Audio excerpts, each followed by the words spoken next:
This is Markin Out. Pro Wrestling Talk by Pro Wrestling fans. We marking out, y'all. Follow on Twitter. Pro Wrestling Talk by Pro Wrestling fans. We marking out, y'all. Marking Out. Pro Wrestling Talk by Pro Wrestling fans. We marking out, y'all. Brennan likes fisting. Pro Wrestling Talk by Pro Wrestling fans. We marking out, y'all. We're marking out.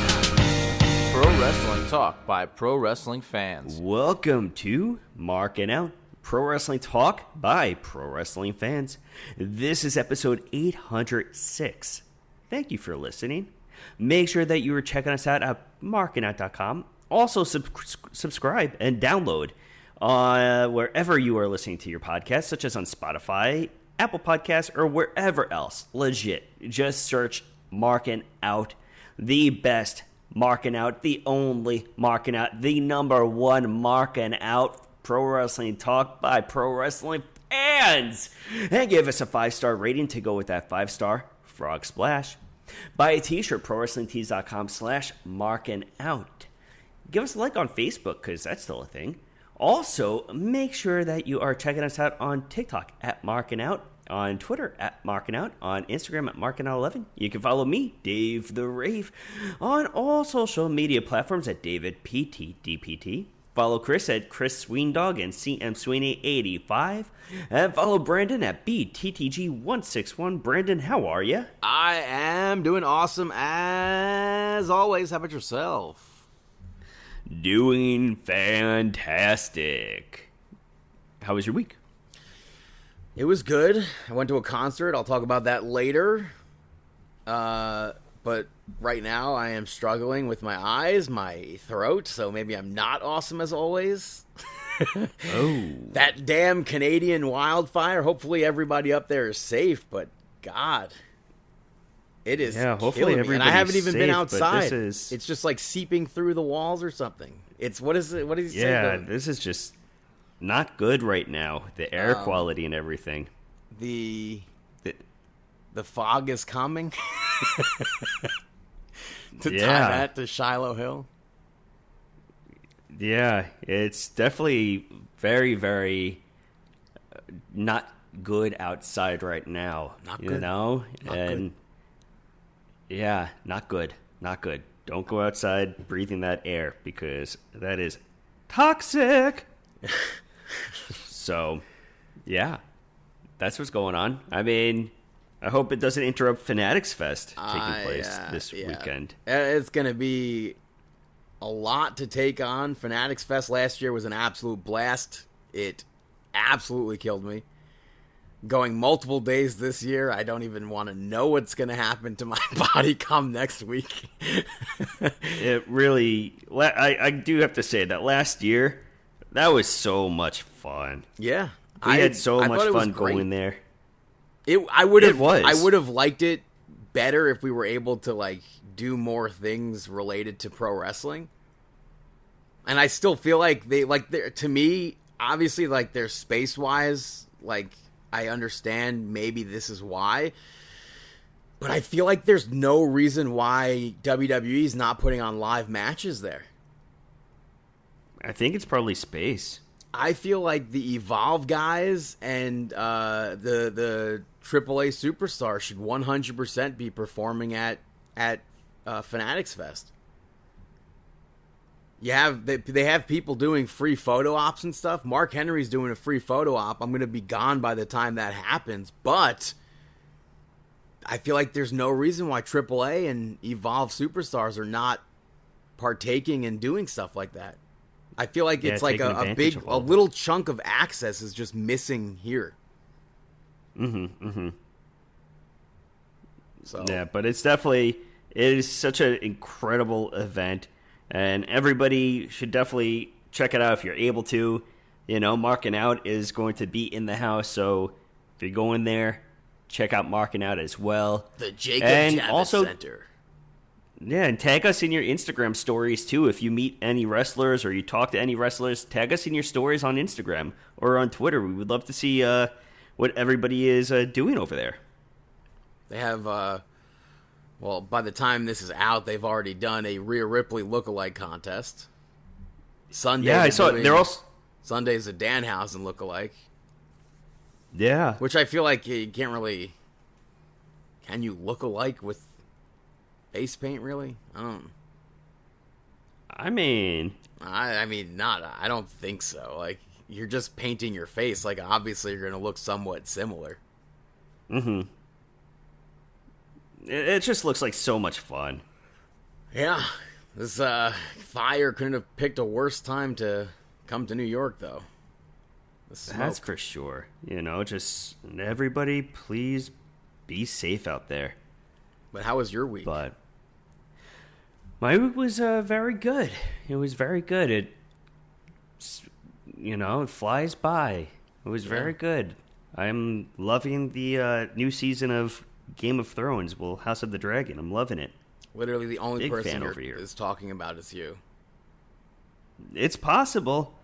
It's possible. Hey, you know what you like in life. You know what you like. And I like it.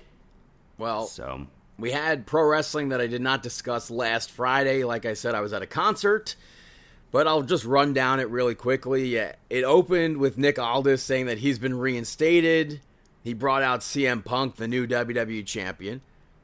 And Punk said that he's there to wrestle. He'll give Sami Zayn a title shot. Gunther, Royce Keys, Damian Priest, maybe other names as well. And then Cody Rhodes came out and they spoke and they agreed to a match at SummerSlam, which I'll put a pin in there.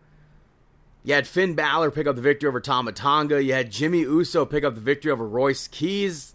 That segment with R-Truth, Damian Priest, and the Bloodline backstage popped the absolute heck out of me, where they were looking for Solo, and R-Truth said he had no idea where he was, and then Damian Priest pointed them in the correct direction, and R-Truth was like, what are you doing? We don't know where he is. I thought that was so funny. We had Jade Cargill pick up the victory over Alexa Bliss. That nasty chair, not chair shot, but chair spot, I guess you could say, afterwards, where Alexa Bliss is able to do absolutely incredible things with her arm to make it look like it's actually taking damage. She's in a cast gimmick now, so I assume we'll see her in a cast at Fanatics Fest if we do see her. Mm-hmm. The main event, we saw Carmelo Hayes versus Trick Williams. I'm not sure if this ended in a disqualification or just the match was thrown out, but Lil Yachty beforehand brought Trick Williams a brand new championship. It's furry to match Trick Williams' entrance jacket. Quite the interesting championship. It's definitely interesting. I mean, it goes with his... It looks like Aluche from CMLL. Mm-hmm. It's very interesting, I'll say that. But the reason why this match happened, had the either DQ finish or the no contest, Baron Corbin returned.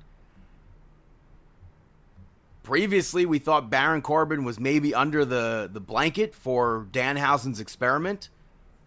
Yeah, there was a rumor that he was going to return, but everybody thought it was going to be alongside with Danhausen. I feel like, should we jump to what happened on Monday Night Raw and just take that off of the rundown? Yeah, do it. Because everybody then, after people thought it was going to be Baron Corbin, it was not Baron Corbin. People thought it was going to be Big Cass. Danhausen told Matt Cardona the other week, I have some friends from New York or whatever. I have backup for the match at Saturday night's main event. They aired a return vignette for Big Cass. Everyone's like, it looks like it might be a return vignette for Big... What do you mean it might be? It's literally Big Cass in the video. They're showing footage of Big Cass and Enzo. What do you mean it might be? I mean, the focus was on Big Cass, though, not even Enzo. Right, yes, exactly, yeah. And the whole thing was what happens when the whole world is wrong, or what happens when the world calls you can't miss, and then what happens when the whole world is wrong. So, and now the date is 8/3, so we're going to be seeing Enzo and Cass, probably Enzo and Cass. Maybe we'll see another vignette air for Enzo. And it's going to be the night after SummerSlam, not Saturday night's main event. Right now, we don't know... right now we don't know even if Enzo is related to this vignette. Exactly, yeah. As of now, we could only take it at face value that this was Big Cass.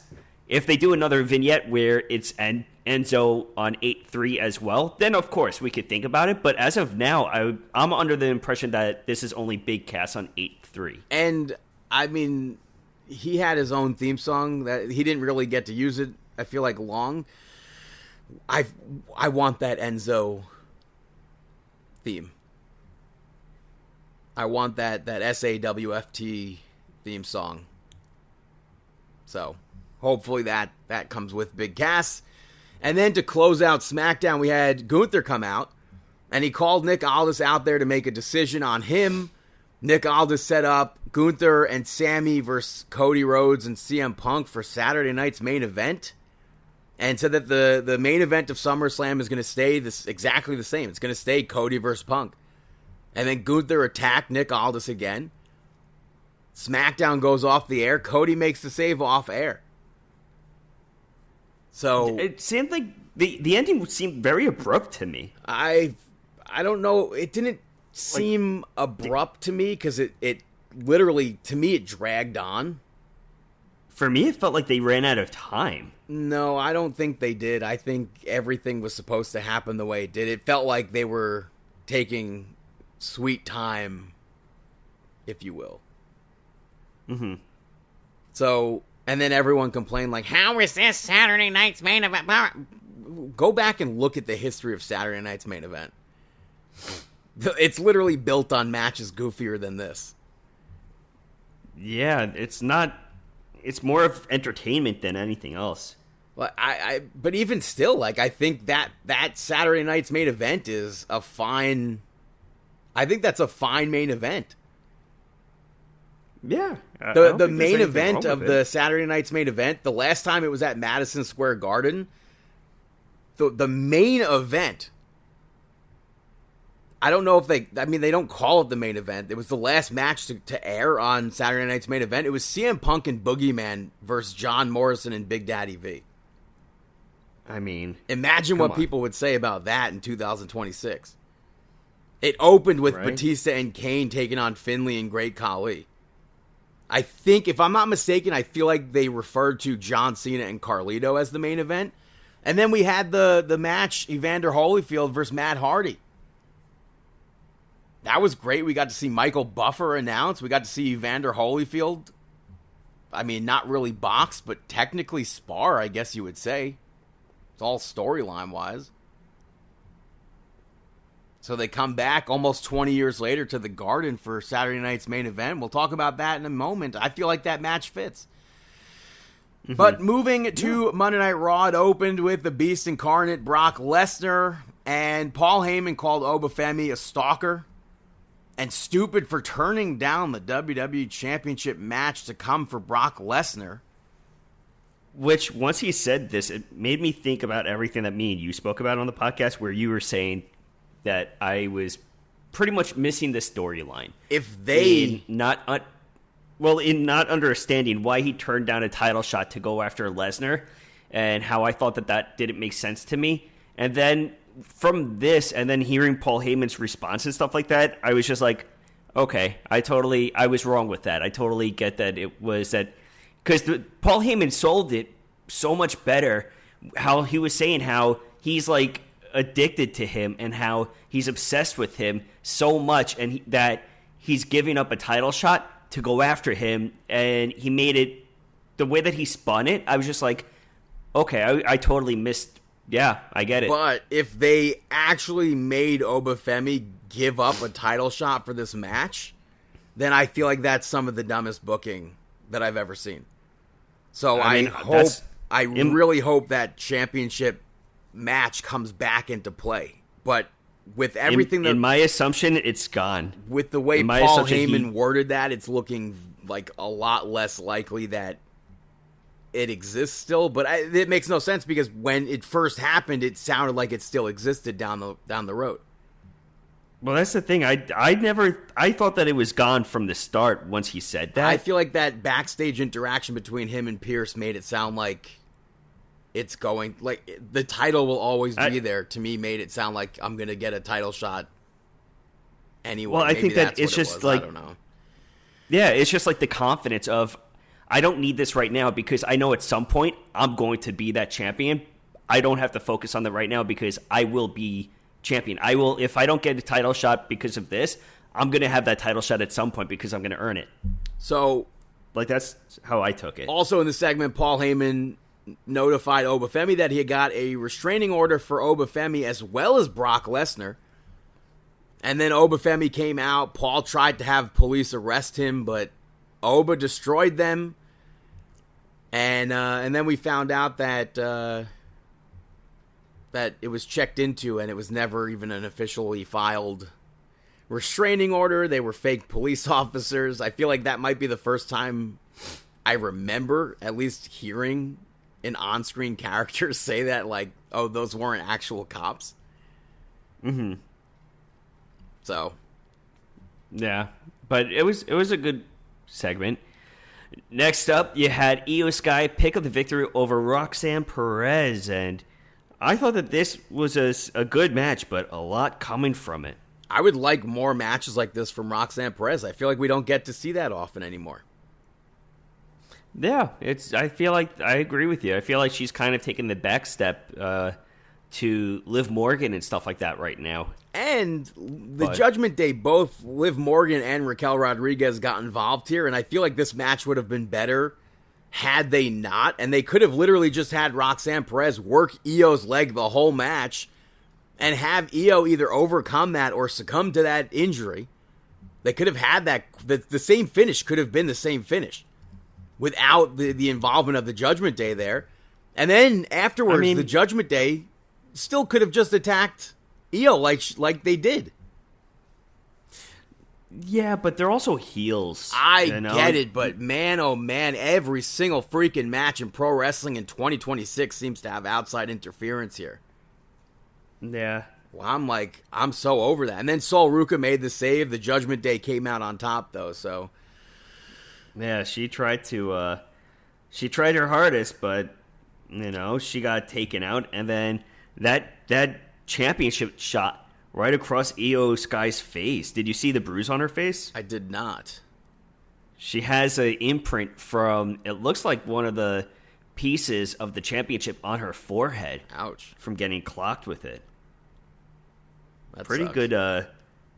good shot, After that, we had the Vision come out, and before Maxine could say anything, Alpha Academy came out because they wanted to talk to her. And Maxine said, which we never heard, I don't think. We never saw this on TV. Maxine said that they gave her an ultimatum on Austin Theory. And she's like, you don't even know him. And Otis said that he told her that Austin Theory's bad news. And then Austin Theory made fun of Otis for maybe having feelings for Maxine. And then Otis grabbed him like she was about to kiss him. Which I feel like has not ever been explored in this relationship ever. Yeah, I was very confused about that too. I didn't understand why you had to make it into a romantic kind of a thing when there was no signs of any romantic. It literally sides at always all. Like they were pupils of Chad Gable, and it always seemed like she was a little sister to Otis. Yeah. So that made absolutely no sense to me. He gets low blowed. Braun Breaker attacks him. Akira Tozawa attacks Braun Breaker. And he gets taken out. The Vision beat down Otis. The fans wanted Chad Gable to make the save, but eventually Otis came back and took them down by himself. And then, the low blow came later. That wasn't then. I forgot that part. So he came back by himself, and then that's when the low blow happened. Maxine stopped Otis from doing anything to Austin Theory, and that's when that low blow from Austin Theory happened.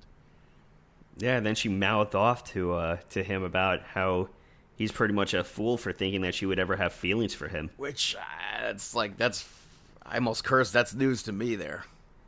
That makes no sense. That made no sense. Yeah, I agree. And I don't know where this is going to lead to with Otis and Tozawa, too. And also with the Vision, it makes no sense. I don't know what's happening there. Paul Heyman later on applauded them for that segment. And Austin Theory asked, like, oh, does that mean we're back together? And Paul Heyman said that Maxine was so good. Like, what do you need me for? And then he walked off. Does that mean, like, if that's Paul Heyman's done with the Vision, that's garbage. Yeah, that one hell of a way. Just because he's back with Brock Lesnar right now, I want Paul Heyman to be part of the Vision and do, like, the whole thing was like, oh, Seth Rollins thought this was his vision. It's actually my vision. And then you're just going to be like, well, bye. The end. Mm-hmm. I hope not. Yeah. After that was a weird match. Yeah, Royce Keys picked up the victory over Jimmy Uso, but it was by disqualification. Yeah, Jimmy looking for Solo Sikoa during a commercial break. Royce Keys attacked him. Adam Pearce made the match. Jacob Fatu showed up and attacked Royce Keys, and then Solo came out to stop him from continuing the attack. And he's like, I understand blood is thicker than water. I'm coming home to the family. He raised his arm. They all did the bloodline gimmick, and then he hit Jimmy with the Samoan spike. And Jacob Fatu attacked Solo Sikoa. LA Knight made the save with a chair. And then LA Knight challenged them to a match for SummerSlam. Royce Keys, LA Knight, and Solo Sikoa versus the Usos and Jacob Fatu. It's just very weird that this was a SmackDown match on Monday Night Raw. Yeah. It was weird for me. After that, we had Bayley come out. They had been airing vignettes of her and Lyra back and forth a few weeks now, and she called Lyra out, and Lyra is just like totally gone. And she said Bayley always plays the victim. She always drags whoever she's with down with her. And it just sets up a match for Saturday night's main event where Lyra is going to be taking on Bayley, and then Mercedes Moné posted that hourglass, and everyone's like, oh gosh, this is Bayley's last match in WWE. This is it. She's going to AEW. Hope not.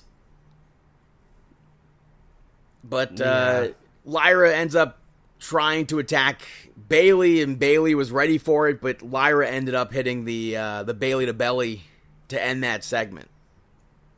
Yeah, I like this. I liked everything that she was saying, though, and I thought that I think I can be a fan of her as a heel right now, but I'm curious to see what else is going to happen with her because it has to be very different from how Bayley was. I would like to see that match in person. Mm-hmm. But then thinking about like the time constraints of Saturday night's main event, I feel like they're not going to get a lot of time.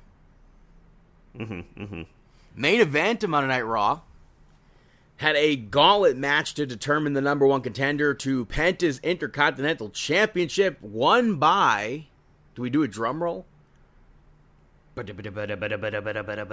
Gable going to SummerSlam in his hometown. Awesome. Yeah. Awesome sauce. I thought this was a good match, too. You had Dom and Joe Hendry start this match, which Dom controlled most of it, so there was no, like... And also J.D. McDonough, like I was talking about earlier, every single match has outside interference. He got involved, and it led to Joe Hendry losing that match. Yeah, and then, I mean...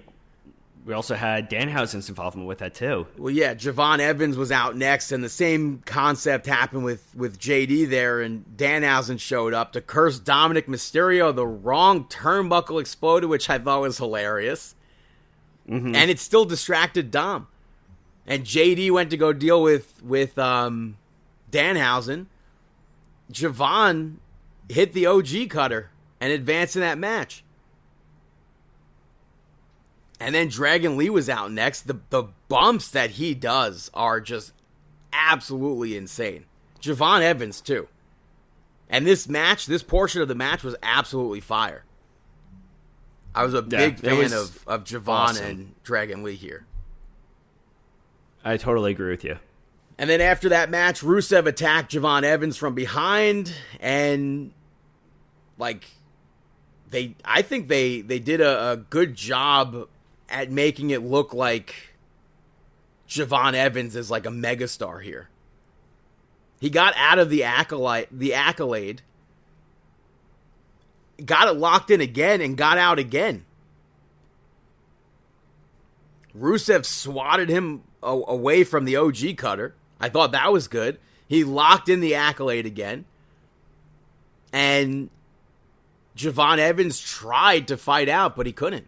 But that whole struggle with the multiple accolades there, I just thought, how you could look at somebody like Javon in a moment like that, and then somebody goes on another show and they're like, well, they're not building stars. They're just simply not building stars. And I got to say, with Rusev, I love his accolade. The way that he put it on, I like that he locked it. It wasn't locked through the hand grip, but he had his elbow, his forearms across the head. I don't know if I've ever noticed him doing that before, but I really liked it. It made it look a little bit more impactful as opposed to the clutching of the hands, just going across in full-fledged, bear hugging the head and throat to pull up. I really like that. And then Chad Gable was out next, and I thought we'd see a different match between them. But Chad Gable eventually rolled up Rusev, got the victory there. And then Rusev locked the accolade on Chad Gable. I completely forgot Ethan Page was in this match. He shows up for his match. That ankle lock spot, the grab from the middle rope, I thought was really cool. And I'm not sure if we've ever seen that before. Mm-hmm. So what Chad Gable and Ethan Page did in that match, I thought was really well done as well. Yeah. So, like I said, Chad Gable won. He's the number one contender. Penta came down to stare him down. And it's a very different story than the last time we saw the two of them face off. Yeah, it was definitely very good. And then to close Monday Night Raw, we had the contract signing for SummerSlam, Roman Reigns and Seth Rollins. Do you feel like it's painfully obvious that Seth Rollins is losing at SummerSlam? The most painfully obvious thing to me is that, and just painful because of the emotional aspect of pro wrestling, is that Dean Ambrose, Jon Moxley, isn't involved with this, and he was shown on Monday Night Raw, but Daniel not as often. Not as often. In the vignette, obviously they focus on, but even when they spoke about the Shield in that promo, they focus on Seth Rollins and Roman. They didn't really involve Moxley all too much, when they did the fist touching each other, it was Roman and Seth. It wasn't Moxley in there too. Well, I mean, I feel like they were tag team. Exactly. It was when they were a tag team, but even still, I feel like there's such an absence to this storyline without Moxley's involvement, and I felt that way even back, two WrestleManias ago, I think. Right. Where Seth and Roman where people were actually thought he was going to show up. Yeah, it's but because I the really Shield music hit, you didn't know, man. You didn't know for sure. Yeah, I don't know. I just feel like there's such a loss by Moxley not being involved in this, because let's say Seth and Roman, they have this matchup and stuff like that. You build it up as this is culminating for so long, but then how do you do this again and then involve Moxley? Because obviously Moxley, I don't feel like is coming back to WWE, so. I think he's definitely going to come back at some point. I don't know. Yeah, for a Hall of Fame induction. That's what Mercedes Moné says. Yeah. But I don't know. I feel like it's obvious that Seth Rollins is losing at SummerSlam, but I feel like the stuff that Seth said in this makes it sound like he's not losing. So I really liked that. Roman Reigns said that he and Seth Rollins aren't on the same level. And he ends that thought that Seth Rollins has of them being on the same level at SummerSlam. And then Seth Rollins signed the contract, he walked off, and Roman's like, where are you going? And he questioned what would happen if you do beat me at SummerSlam. And then he was like, you would probably just get hurt again, because that's what you do. And he goaded him back into the ring. And he's like, and you need a Money in the Bank contract to become champion. And you need to fake an injury to become champion. Roman Reigns brought Triple H into this, basically saying Triple H feeds everything to Seth Rollins. And he's like, you're number 2. You have to accept it. You're number 2. And Seth Rollins spoke more and ends up clocking Roman Reigns. Eventually went to stomp him. He ate a Superman punch. And Roman tried to powerbomb Seth Rollins through that table. Seth hit him with the microphone. Mid-powerbomb. And then he pedigreed him, and then he stomped Roman Reigns. I thought this was a fine go-home segment for Monday Night Raw, but I mean, not really go home, because SummerSlam is still a few weeks away, but closing segment, I should say. So yeah, I thought that it was a great closing for them, but like I said, for me, they were missing something. But and then people like compare this year's SummerSlam to last year's SummerSlam, and I feel like the two main events for this are still like really big matches between Roman versus Seth Rollins and Cody and CM Punk. Like, yes, you had John Cena's involvement last year. That's like a completely different sort of being in itself. But I feel like these are both two important matches. So I don't big time. I feel like people are trying to like lessen. Yeah, these are huge matches. Right. You know?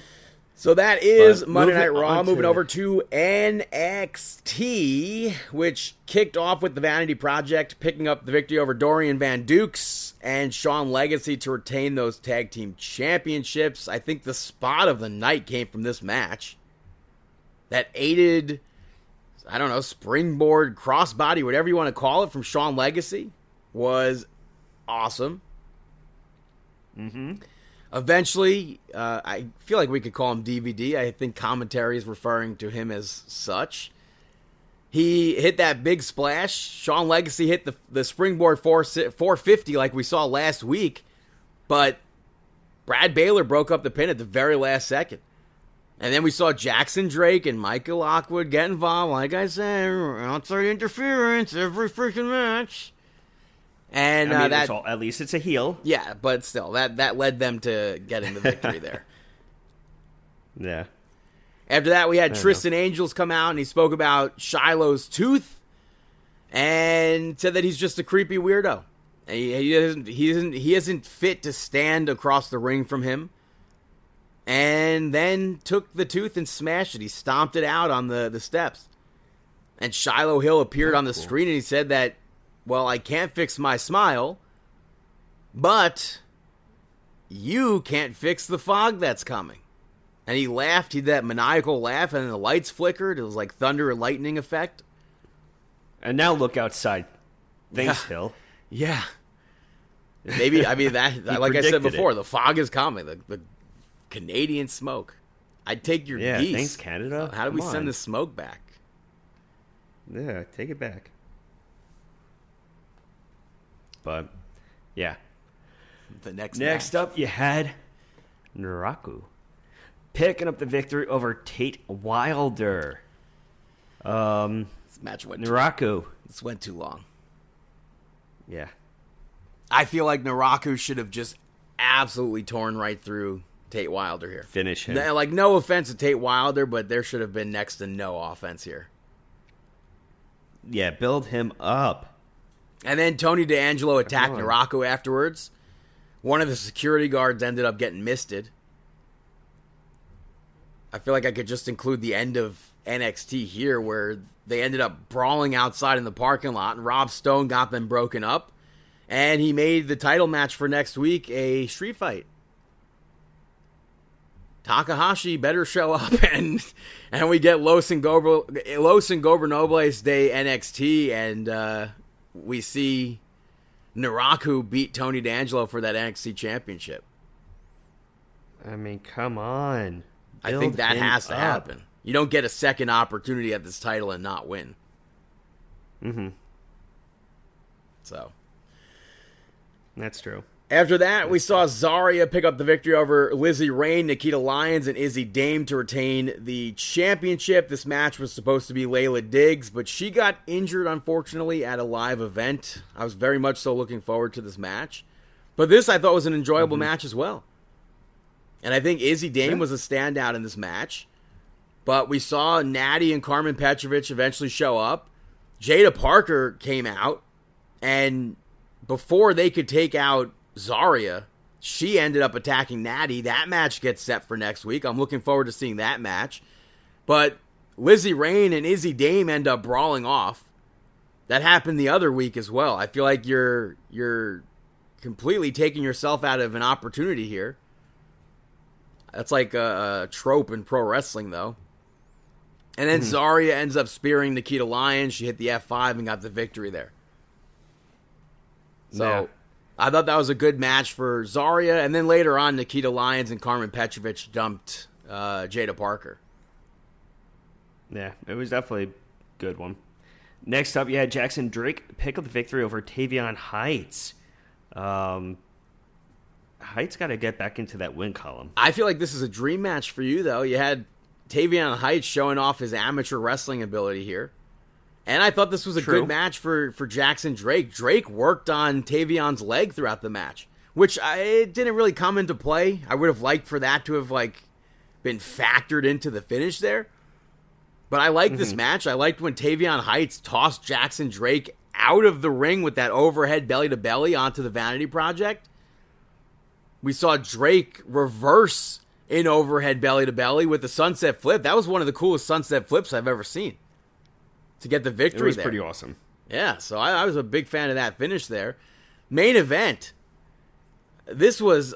I couldn't tell who was going to win this match because it could have easily been any one of them, but Lola Vice picked up the victory over Callie Armstrong and Kalani Jordan to become number one contender for that championship.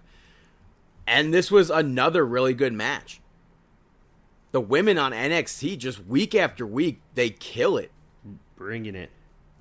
And I thought, everything they did in this, I thought was good. I liked Lola Vice catching Kalani Jordan's one of a kind moonsaults with, it was I don't know if it was a triangle choke or just a normal choke or something like that. I thought that was a cool, reversal there. The kick out from Callie with Kalani was a crazy 2.9 kick out. Yeah, that was so close. That was a crazy, crazy kick out. We saw Lola Vice hit that back fist on Kalani Jordan, on Callie Armstrong, I mean, and then on Kalani Jordan. These names are killing me here. I feel like Booker T now. Kalani Jordan hit the 450 on Callie Armstrong. See, this is what happens when they're too similar of names. I can't say them properly. Well, yeah, now you know why they never did that back in the day. Yeah, but Lola Vice ends up kicking her, and she fell right onto Callie Armstrong and got the victory there. So I thought that was a very good ending sequence as well. Mm-hmm. So that is NXT. Moving over to SmackDown. It kicked off with Gunther, and he spoke about Nick Aldis and how he's been mistreated since he's been on SmackDown. And he said that he should be champion right now. And then Adam Pearce came out and said Gunther should be thanking Nick Aldis for saving his job. If it was up to him, he'd be fired. And announced that had Gunther not attacked Nick Aldis would have informed Gunther that at Saturday night's main event, if Sami Zayn and Gunther are successful, they get added to the match at SummerSlam, making it a fatal four-way. Cody came out, brawled with Gunther, and then Cody challenged him to a match for SmackDown. Adam Pearce made it for the main event. First match saw Finn Balor pick up the victory over Tama Tonga. Tama Tonga got involved here, of course, multiple times. But one of the times led to Finn Balor actually cheating. But Finn Balor took him out, hit that drop kick on Tama Tonga, followed it up with 2 coup de grace. I thought that was pretty cool. And then it was unfortunately announced that Rhea Ripley will not be cleared for SummerSlam, so they're going to crown an interim champion in a ladder match. Don't think an interim champion is necessary ever. Like, if you can't compete, you can't compete. But first round matches, you had Tiffany Stratton pick up the victory over JC Jane to advance. Fatal Influence jumped Tiffany Stratton before the match. Then the champions, Brie Bella and Paige, ran down to brawl with them to the back. I would have preferred for Tiffany Stratton to not be in this match. She's the U.S. champion. And then on top of that, she goes on to win over JC Jane? Why? How does that make sense? I don't understand that at all. Why was Candice LeRae not in this tournament? She gets attacked by Blake Monroe. Why wasn't Blake Monroe in this? It makes no sense. And then after that, you had Jade Cargill pick up the victory over Nia Jax via disqualification to advance. Charlotte showed up and attacked Mia Yim and B-Fab. And then she attacked Jade Cargill. And she went after the arm to get revenge for Alexa Bliss. The baddies got Jade out of the ring. And then Nia Jax attacked Charlotte Flair. Jade hit Jaded. And then we find out Nia Jax is going to face Charlotte for another shot next week. So it seems like Charlotte's getting into the match. We don't need Charlotte, and we don't need Jade Cargill in that match. I would have much rather seen Nia Jax and somebody else, because those two are clearly in a feud together. I don't want to see either of them become champion. So that's why I don't need them in that ladder match.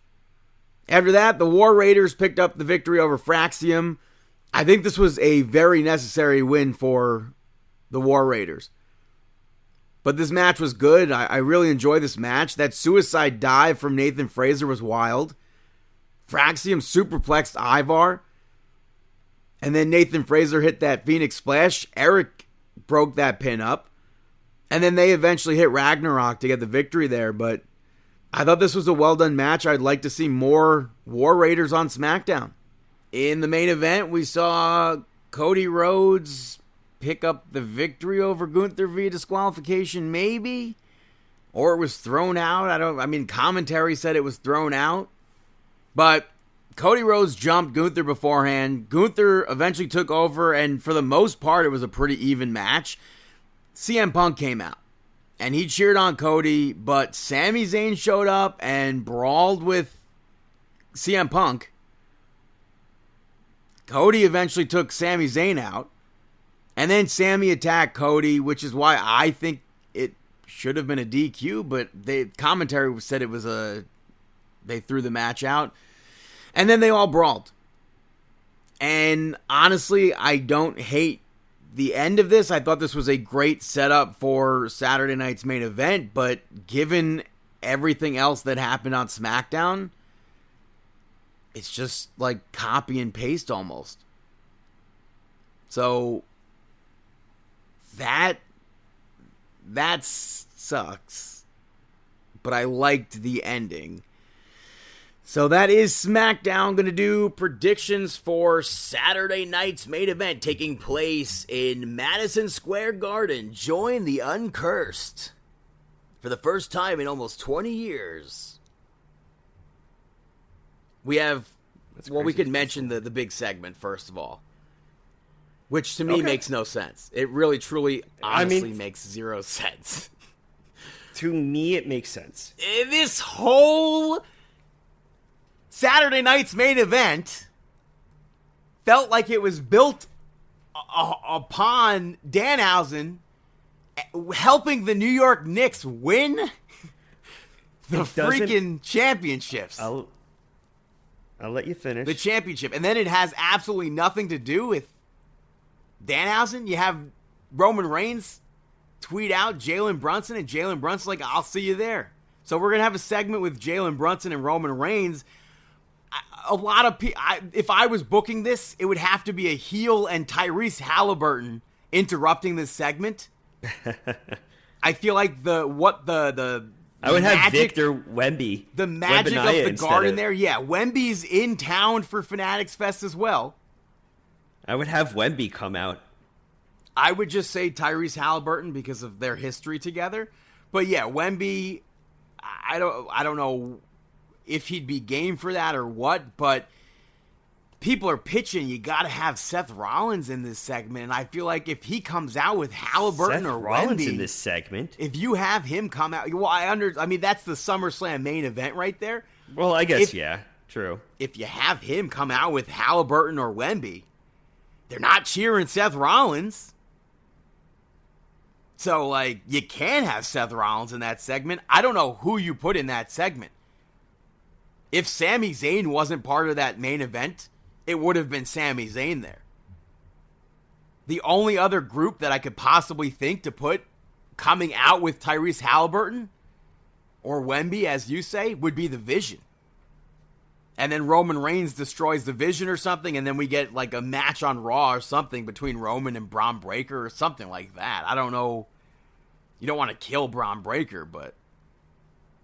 Well, I mean, so now I'm going to say that with all the buildup of Danhausen and stuff like that, you can still have Kat, Karl Anthony Towns, OG, and whoever else still involved with Danhausen in some way. Well, I mean, yeah, just surely, yes, they can also be sitting ringside for that match. Exactly. So you can still have... And it's a no DQ match. We have JD McDonough versus Danhausen. But because Danhausen said to Matt Cardona, I have backup from New York, and it's probably not the Knicks, it's clearly not Big Cass and Enzo, I think we're going to spin the block here, and I think it's going to be Mike Santana making his arena debut for Madison Square Garden. It definitely can be, but, you know, and with the Brunson and Reigns, it makes sense in a way because that's what his taunt was. Like, he spoke about that was him and one of the trainers. Mm-hmm. They did the Roman Reigns acknowledgement before every match. Right. That was a big thing that they kind of took I really truly hope that we get Halliburton there. That crowd is gonna absolutely eat that up. The last time they had them, why Halliburton? Stick to the Spurs. No. Halliburton didn't even play. No. You don't get over that choking meme from Tyrese Halliburton. That's not a thing you get over. There's history in Madison Square Garden between Tyrese Halliburton and Jalen Brunson. You don't get over that. I mean, we might as well, at that rate, bring in Trae Young, too. No, that's why are you adding somebody else to that? You don't get over the history. That's pro wrestling. They're on TV in history already together. Yeah. What does Wemby... Wemby's not going to... I feel like Wemby is too soft to do something like that. Oh, yeah, no, he's definitely... I really feel like he's too soft to do that. Yeah, he's not. He's Halliburton definitely not gets showing it. He is a pro wrestling fan. He gets it. I don't know if Wemby's a fan of pro wrestling or not, but Halliburton I don't know, but yeah, Halliburton gets it. Yeah. But I mean, and also let's not forget that Halliburton and Brunson are actually really good friends. Yeah. Kayfabe. But I feel like I'm picking Danhausen here. Mm-hmm. And everyone here, oh, what kind of match is this? Oh, how goofy is this? This is so stupid. It's going to be the worst freaking match of all time. Nope. This has no business being on Saturday Night's main event. It's the worst Saturday Night main event of all time. No, it's not.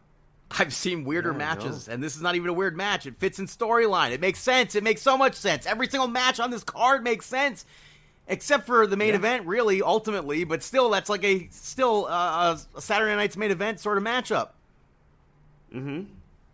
People argued, why wouldn't that be CM Punk and Cody Rhodes versus Roman Reigns and Seth Rollins? Well, because they don't want to team up the Shield. Would that match make sense? Sure, it would make sense. Well, storyline-wise, how does that make sense? Well, can they coexist? That's what CM Punk and Cody Rhodes are doing. So that's how that match would make sense. But I'm picking Danhausen. You're picking Danhausen too? Oh, I'm picking Danhausen, yeah. The WWE Women's Tag Team Championships on the line. Brie Bella and Paige are defending those championships against Fatal Influence. I feel like now has to be the time. Ooh. By the way, Paige and Brie Bella are booked on Sunday with AJ Lee and Nikki Bella. They're hosting the Nikki and Brie show at Fanatics Fest.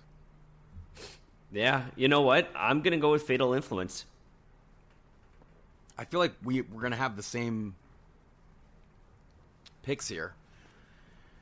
It's possible. Although I'm torn about the other two matches, so. Well, let's get into the other ones. Bayley taking on Lyra Valkyria, singles matchup.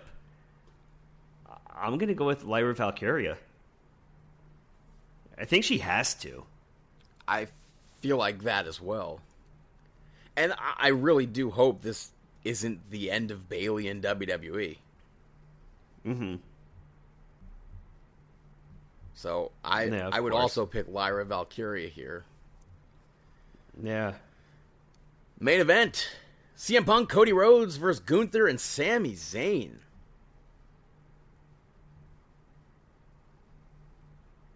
I feel like I'm going to go with, CM Punk and Cody Rhodes.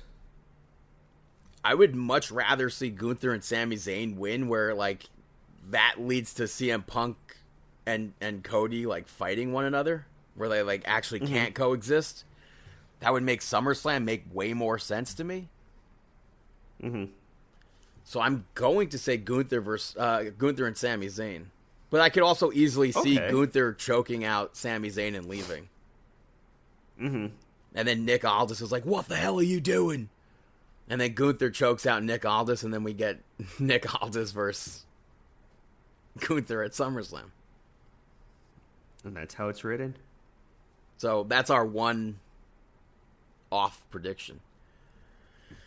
Yeah. So that is our prediction for Saturday night's main event. Going to take a quick little break, and I'll be right back here on Markin Out. Hey there, it's Dave Wills, the crying wrestling fan. As seen on YouTube, Tosh.0, and memes all over social media and the internet. Hey, I'm always marking out. And right now, you're listening to Markin Out. That's right, one of the best podcasts around. And believe me, marking out in pro wrestling is the enemy, damn it! Welcome back, ladies and gentlemen, to Markin Out episode 806. Moving back to AAA from last week, it opened with Mini Vikingo picking up the victory over Dragon Lee and Jack Cartwheel to become number one contender. He goes on to Verano de Escalando to face Rey Fenix for that championship. This had some great fast-paced action. A lot of reversals that went into other moves. Between Dragon Lee and Jack Cartwheel, I couldn't tell who was going to win. And ultimately, I was wrong. It was Mini Vikingo. Cartwheel kicked out of that Liger bomb. That was great. Dragon Lee hit the Styles Clash. And then Mini Vikingo hit that Phoenix 360 and won the match. So I was literally totally wrong because I thought anyone but him was going to win that match. And I am very much so looking forward to seeing Mini Vikingo versus Rey Fenix.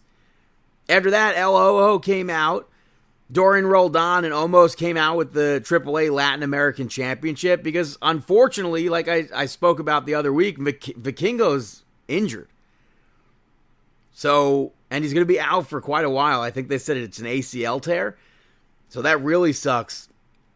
And Dorian Roldan blamed it on Rey Mysterio's negligence since Vikingo ended up going to NXT and SmackDown, and that's where he was injured.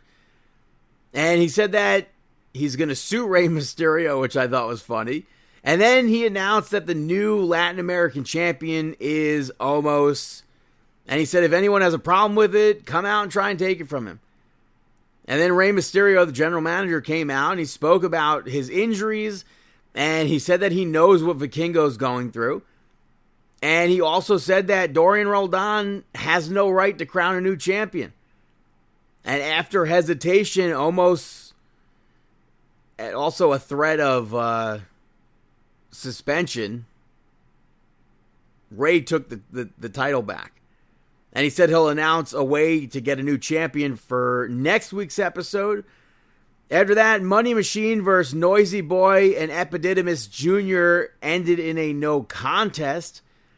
I literally said last week that I thought Money Machine was such a good team and I wanted to see more of them. So I thought this was great to see them. Carmen Petrovic showed up. And then Los Perros del Mal showed up. They attacked everybody in the match. Daga called out El Grande Americano. Earlier, El Grande Americano spoke, and Rey Mysterio said that he can't fight Perros del Mal alone. And Dominic Mysterio showed up and said that their match at Triple Mania is not going to happen if Los Perros del Mal gets involved and takes him out. So he has to have his back. And then at that end segment, Americano came out with Los Americanos. We haven't seen them in a bit. And they all brawled. Los Perros del Mal put them down. And then eventually Dominic Mysterio came out to a huge pop and they ran off. He made the save. And Dom said until Triple Mania, Americano's business is his business.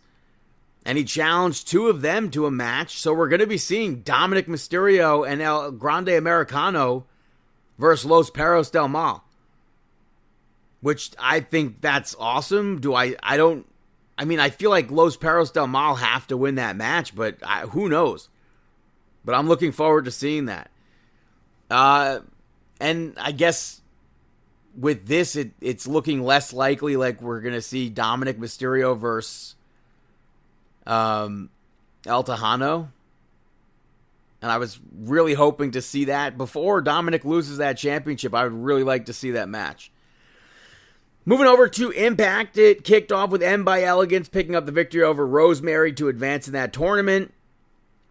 I was really hoping to see M advance here, so I was happy with the outcome, but I feel like the match could have been better. Not that the match was bad or anything, but Heather got involved, Allie ends up getting involved later on, and I feel like M could have just done that champagne spot to win the match. I feel like I literally spoke about that when we spoke about WWE. There's so much outside interference these days. Even the next match, Moose picks up the victory over AJ Francis via disqualification. Kaz was on commentary eating popcorn, which I thought was funny. And I thought this was a good big man match. But eventually, Frankie Kazarian took out Moose. Moose swatted away his popcorn. And then Kazarian attacked him. And then Kazarian fed him to AJ Francis and Expressions, who I don't really understand who he is, but I think he's a great wrestling manager. So I've been enjoying him with AJ Francis. And I'm fine with the outcome here, but it's just so often that we're getting stuff like that. After that, Order 4 came out. Mustafa Ali held the State of the Order address. And he's not been happy with Order 4. And he said that they need someone to hold them accountable. And then he introduced Mila Moore as the Secretary of Strategic Affairs. And he also said that the TNA locker room is going to pick who his next challenger will be. So it should be interesting to see who they pick there. Like, is the locker room actually going to come together and pick one person? After that, Bear Bronson picked up the victory over Ricky Sosa. And I was surprised to see Ricky Sosa lose this. Especially because I feel like he controlled most of this match. But Brian Myers was on commentary, distracted Ricky Sosa. Sosa did kick out. But then Brian Myers got up on the apron during a pin and goaded him into attacking him. And Sosa turned around. He went to hit the Blue Thunder Bang. But because Bear Bronson had worked on his back the whole match, he couldn't get him up. So I still enjoyed the match, but this outside interference stuff, man, has got to stop. After that, Thea Hale picked up the victory over Harley Hudson to advance in that tournament. I liked seeing Thea Hale here. I wish Harley won. And I don't hate that Thea Hale advanced. I couldn't tell you the last time Harley won, and I feel like she rarely wins. But I feel like she's such a good talent that she's so underutilized. And I thought it was interesting. She controlled a good chunk of this match. But Thea Hale hit that springboard senton and got the victory. After that, Nick Nemeth came out and he yelled about the championship and him being a big box office superstar. Casey Navarro came out and Nick Nemeth was like, no, go to the back. You don't belong here. And then every time Casey Navarro tried to talk, Nick Nemeth yelled at him. Like, leave, get out of here. And he left, but he stopped, and I think he cut a really good promo here. Very fired up about why he's still wrestling and why he's still enduring what he's enduring there, despite losing. And he challenged Nick Nemeth for the championship next week, and Nick said that if Casey Navarro promises to be done with him for good, basically, he'll get that match made. So I assume we're going to see that match. And then in the main event, we saw Cedric Alexander pick up the victory over Fabian Eichner to retain. But ultimately, you had the system get involved. Eddie Edwards came out, hit the Boston Knee Party, which I thought was cool because he hits the knee party outside of the ring and literally goes right under the ring to hide from the referee. But I feel like if they're doing a spot like this, Eichner could potentially be that person to dethrone Cedric Alexander. When, I don't know. And then the system being just Eddie Edwards and Cedric Alexander, they beat down Fabian Eichner. Ricky Sosa tried to make the save. He got put down. And then ultimately Leon Slater made the save. So I assume we're going to be seeing that match. A tag match, perhaps. Maybe Eichner's not going to be in that match, but you have to assume Leon Slater and Ricky Sosa are getting the victory over the system. So that is TNA Impact. Hey, Brandon, got any shout-outs? Brandon, shout-outs. Robert De Niro. The first shout-out goes to L. Have you seen anything about this? A Night? It's a prequel series on Amazon Prime Video, I should say, for Legally Blonde. Oh, okay, yeah, I know what you're talking about. It's set in 1995, where Elle Woods is in high school. Her family moves to Seattle from Beverly Hills, and she has to navigate being herself in a town ultimately, like, known for rain and grunge. Like, it's not really pink in Seattle over there. Mm-hmm. But Lexi Minitry stars in it as Elle. And I think she's got all those mannerisms down pat pretty well. You have June Diane Raphael, Tom Everett Scott playing the parents. This is Reese Witherspoon in it? No. She is not. But this was James Vanderbeek's, I think, final TV role. He's the superintendent in this. It's renewed for season 2, so obviously you can have a Reese Witherspoon cameo. This show, though, it reminds me of the Carrie Diaries, which was a prequel series to Sex and the City. I never watched Sex and the City, but I did watch the Carrie Diaries because it was more like a younger, skewed audience. I was way too old to be watching it, though, but that's what it reminds me of. And and I like that show, so I like this show, but I feel like sometimes it like comes off too much like that show. And we already know that almost none of what happens on this show is ever mentioned in the movies. So I do get the reviews. Some reviewers are like, this is garbage. But I've enjoyed it. I like the show. I'm excited to see a season 2. My next shout out goes to the 5-Star Weekend. which is a new show on Peacock based on the novel by the same name. Jennifer Garner stars in it as a food influencer who loses her husband in a car accident. Have you heard anything about this or not? Probably not, right? No.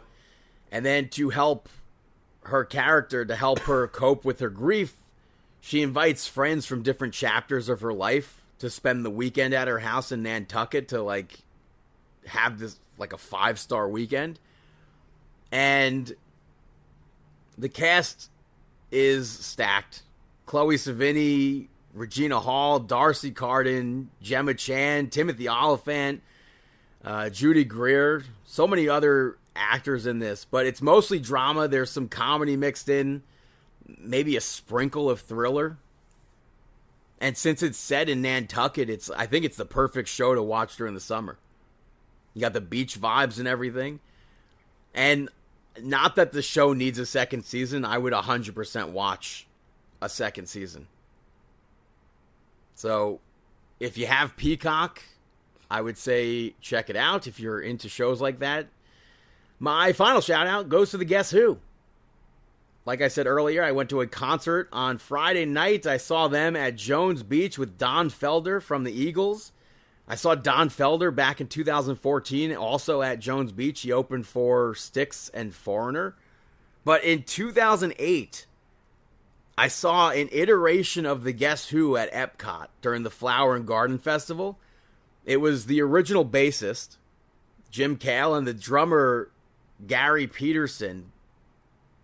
However, a lawsuit was filed, and it was settled where Randy Bachman and Burton Cummings gained control of the name, and they returned last year as the Guess Who. Now they're touring. And every single history from the last time Bachman and Cummings were in that group together till just recently has been completely wiped from the history of that band. Which kind of, like, sucks. But I mean, it is what it is. But they did Bachman Turner Overdrive songs too, so I thought that was really cool. Previously, if you saw Randy Bachman in concert, he was with his son Tal Bachman, and I was hoping he was going to be on this tour because I really would have liked to have heard, you know, the song "She's So High" from the 90s. That was like on every that's his song. It would have been really awesome to hear that live. Is it? Yeah. Huh. So that's like the one thing I didn't get from this concert because Tal Bachman wasn't there. And we spoke about this last week about aging voices. You could definitely hear.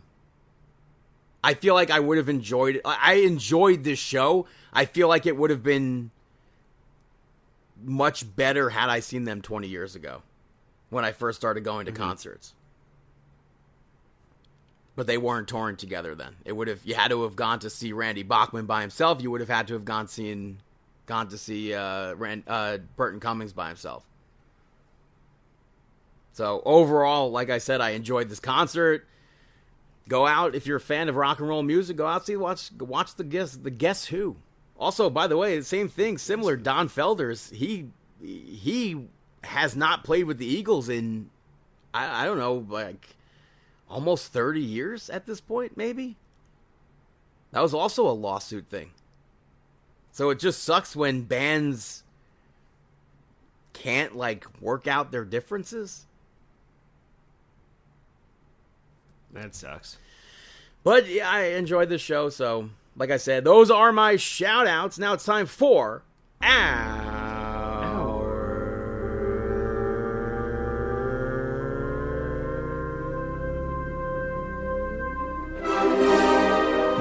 Out Moment of the Week. That is right, our Mark Out Moment of the Week. What do you got?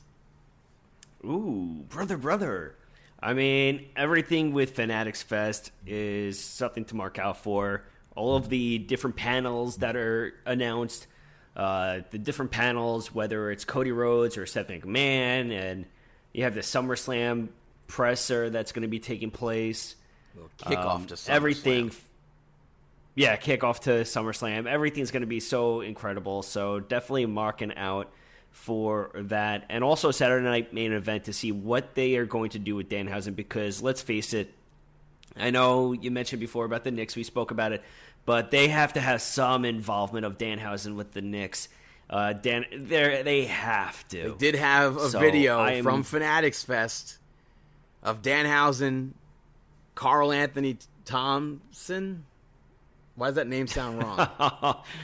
Why does that sound wrong? Carl Anthony Towns. Towns, right. That's why. I should just say Cat. Carl Anthony Towns. Yes, I was like, that doesn't sound right at all. And Liv Morgan and Michael Rubin, and Danhausen's like, give me your watch. I thought that was funny. Yeah. So I'm definitely marking out for all of that's going to be taking place. What about you? Definitely Baron Corbin returning to SmackDown. I was a big fan of Corbin. I would hope for him to... Yeah.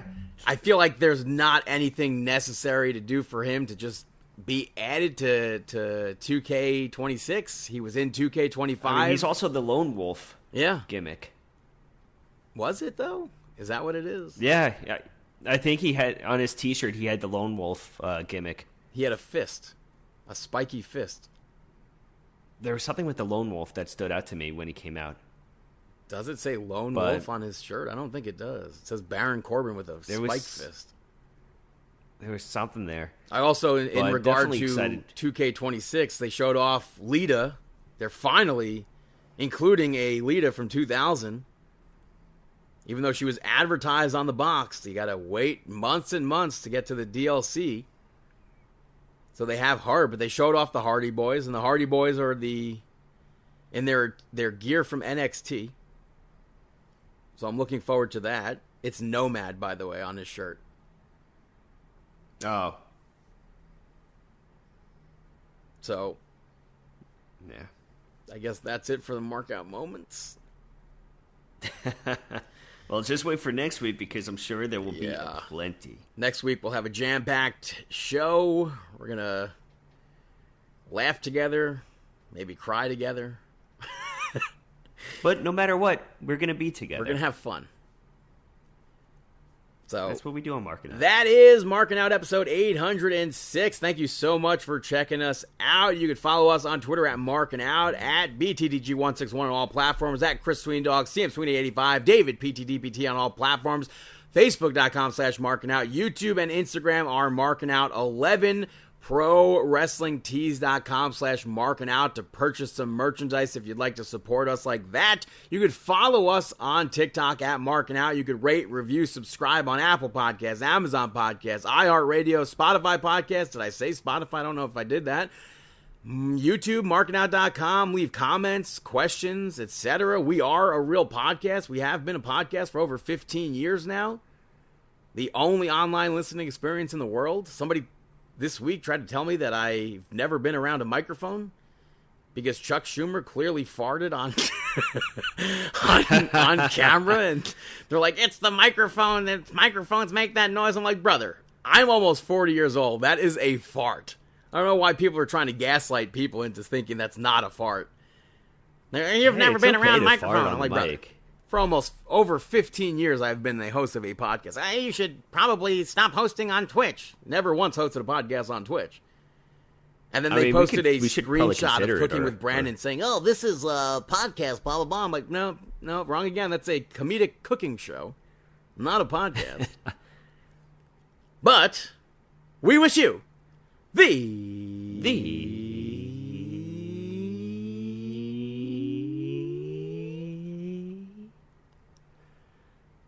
best of luck in your future endeavors.